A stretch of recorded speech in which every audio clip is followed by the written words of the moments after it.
मुंबईसह उपनगरांमध्ये रात्रभर संततधार सेंट्रल वेस्टर्न मेट्रो आणि रस्ते वाहतूक धीम्या गतीने।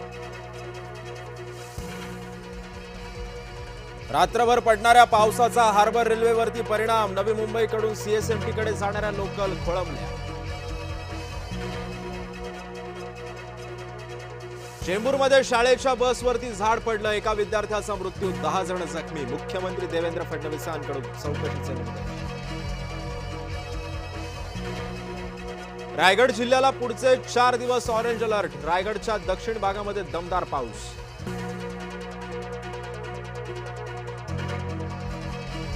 राजापुरात जोरदार पाऊस, सवतकडा धबधबा प्रवाहित।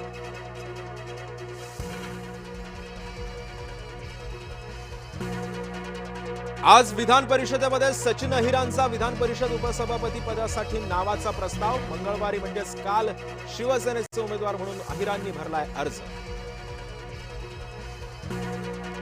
देवेंद्र फडणवीस भारताचे पंतप्रधान व्हावेत ही मित्र म्हणून माझी इच्छा। The encounter with Vrushali Kadam कार्यक्रमामध्ये नाना पटोलेंचं मोठं वक्तव्य।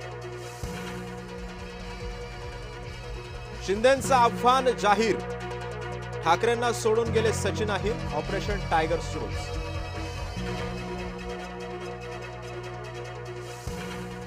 एकनाथ शिंदेसोबत रवींद्र चव्हाणांची हातमिळवणी। ठाणे जिल्हा बँक निवडणुकीमध्ये हितेंद्र ठाकूर यांना धोबी पछाड। बँकेच्या 21 जागांवरती चव्हाण शिंदे युतीचे 13 उमेदवार जिंकले। खरात प्रकरणातील पहिल्या खटल्याची सुनावणी संपली। एसआयटीनं आतापर्यंत 105 साक्षीदारांचे जबाब नोंदवले। खरातवरती सध्या एकूण 19 गुन्हे दाखल।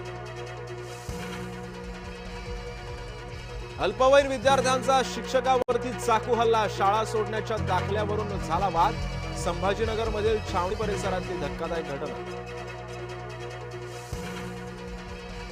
नीट पेपर फुटी प्रकरणातले 10 आरोपी न्यायालयीन कोठडीमध्ये। कुलकर्णी मोटेगावकर यांना 8 जुलैपर्यंत न्यायालयीन कोठडी।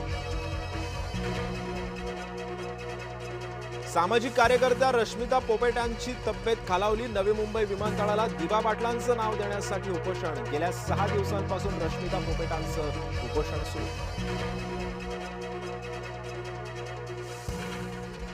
ज्येष्ठ नाट्य दिग्दर्शिका विजया मेहतांचं निधन। रंगभूमीवरचे अनेक कलाकार घडवणाऱ्या बाई काळाच्या पडद्याआड।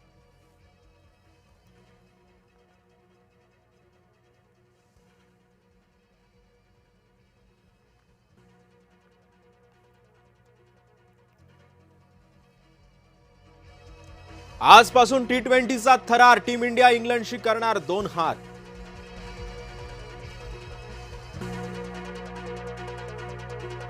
महिला विश्वचषकाच्या अंतिम सामन्यामध्ये ऑस्ट्रेलियाची धडक। वेस्ट इंडिजला धूळ सारत रचला इतिहास।